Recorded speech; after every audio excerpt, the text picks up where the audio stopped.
Hi hello എല്ലാവർക്കും ഷെറൂസ് food ഗാലയിലേക്ക് സ്വാഗതം.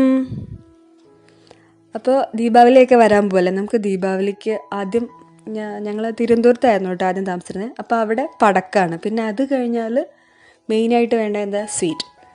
ദീപാവലി സ്വീറ്റാണ് ഞാനിന്നിവിടെ ഉണ്ടാക്കാൻ പോകുന്നത്. തേങ്ങ ബർഫിയാണ്, അതായത് നമ്മുടെ കോക്കനട്ട് ബർഫി. എളുപ്പമാണ് ഉണ്ടാക്കാൻ. നമുക്കിതിന് എന്തൊക്കെയാണ് സാധനങ്ങൾ വേണ്ടതെന്ന് നോക്കാം.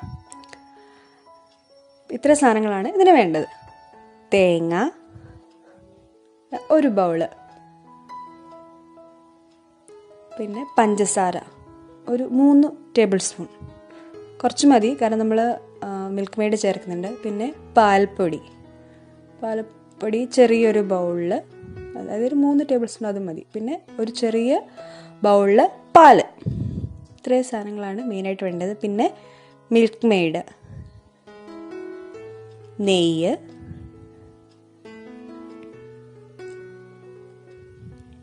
പിന്നെ ബദാം. അത് അതിൻ്റെ മീതെ ബർഫിയുടെ മീതെ വെച്ച് ഗാർണിഷ് ചെയ്യാൻ വേണ്ടിയിട്ടാണ്, ഓപ്ഷണലാണ്, നിർബന്ധമില്ല. നമുക്ക് ആദ്യം ഒരു പാന് ചൂടാക്കാൻ വയ്ക്കാം. അതിലേക്ക് 2 സ്പൂൺ ഞാൻ നെയ്യ് ചേർക്കുകയാണ്. ഒരുപാട് നെയ്യ് വേണ്ട ഇതിന്.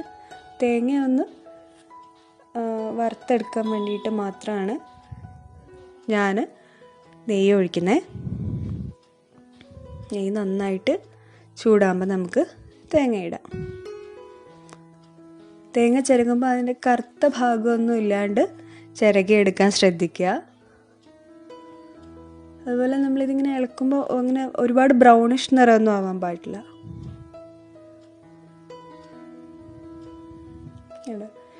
ഇതുപോലെ ആയാൽ മതി. ഒരുപാട് കളറൊന്നും പാടാൻ പാടില്ല. ആ വൈറ്റ് കളർ തന്നെ നമുക്ക് വേണം. നമുക്കത് വേറൊരു പാത്രത്തിലേക്ക് മാറ്റാം. വീണ്ടും ആ പാനിലേക്ക് നമുക്ക് പാല് ഒഴിച്ചു കൊടുക്കാം.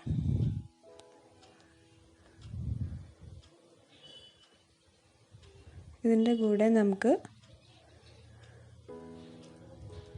പഞ്ചസാര ചേർക്കണം.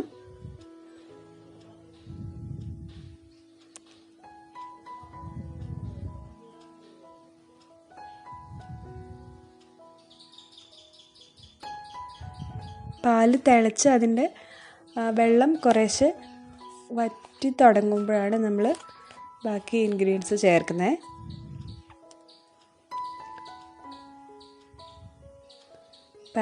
നോൺ സ്റ്റിക്ക് പാനിലായതുകൊണ്ട് പെട്ടെന്ന് തിളയ്ക്കുന്നുണ്ട്. കുറച്ചല്ലേ നമ്മൾ ഒഴിച്ചിട്ടുള്ളൂ. അപ്പോൾ ഇതിലേക്ക് നമ്മൾ പഞ്ചസാര ഇടുകയാണ്. നമുക്കിത് ഇളക്കാം. പാലിൽ ആ വെള്ളം ഒരുവിധം വറ്റണം. അതാണ് അതിൻ്റെ പാകം എന്ന് പറയുന്നത്. കുറച്ച് പാലല്ലേ എടുത്തുള്ളൂ, അതുകൊണ്ട് പെട്ടെന്നാവും. അതാ ഞാൻ പറഞ്ഞ പെട്ടെന്ന് ഉണ്ടാക്കാൻ പറ്റുന്ന വിഭവമാണ്. ഇതുവരെ സബ്സ്ക്രൈബ് ചെയ്തിട്ടില്ലാത്ത കൂട്ടുകാർ സബ്സ്ക്രൈബ് ചെയ്യുക. അതിൻ്റെ റൈറ്റ് സൈഡിലൊരു ബെല്ലൈക്കൺ ഉണ്ട്. ആ ബെല്ലൈക്കണിൽ എടുത്തിട്ട് ഓൾ കൂടെ ക്ലിക്ക് ചെയ്യുക.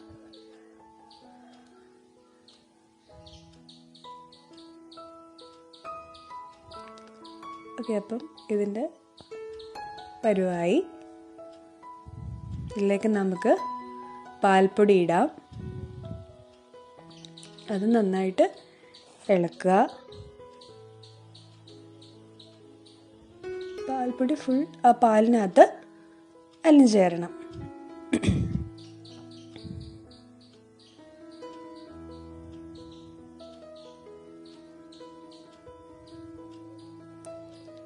ദീപാവലി കേരളത്തിൽ ഓരോ സൈഡിൽ ഓരോ രീതിയിലാണ് ആഘോഷിക്കുന്നത് അല്ലേ.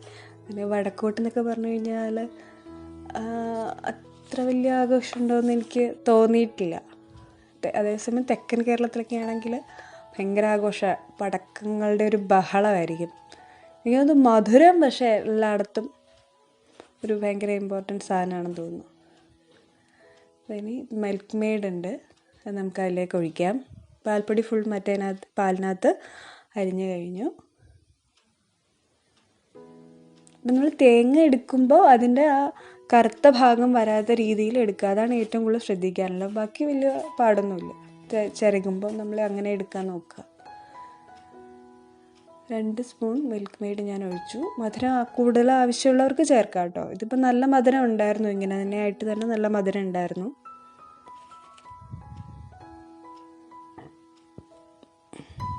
ഇളക്കുക. ഇതിലേക്ക് നമുക്ക് തേങ്ങ ഇടാം.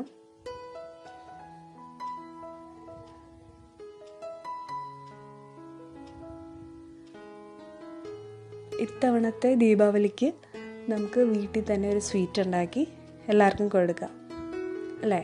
അപ്പം നിങ്ങളിതൊന്ന് ജസ്റ്റ് ട്രൈ ചെയ്യണം കേട്ടോ. അപ്പം ആ പാല് ഫുൾ വറ്റി ഈ പരുവാവണം. അത് കഴിയുമ്പോൾ നമുക്ക് ഏത് ഷേപ്പിലാണ് വേണ്ടതെന്ന് വെച്ച് കഴിഞ്ഞാൽ അങ്ങനെ കട്ട് ചെയ്തെടുക്കാം. ഞാനിവിടെ ഒരു കുക്കി കട്ടർ ഉപയോഗിച്ചിട്ട് റൗണ്ട് ഷേപ്പിലാണ് എടുക്കുന്നത്. നിങ്ങൾക്കല്ല സ്ക്വയർ വേണമെങ്കിൽ അങ്ങനെ എടുക്കാം, നിങ്ങളുടെ ഇഷ്ടം പോലെ.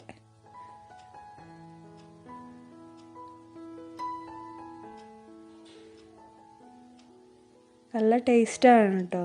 കാരണം മിൽക്ക് മെയ്ഡിൻ്റെയും പഞ്ചസാരയുടെയും പാലിൻ്റെയും നെയ്യുടെയും തേങ്ങയുടെയും എല്ലാം കൂടി ടേസ്റ്റ് നല്ല സ്വാദാണിത്.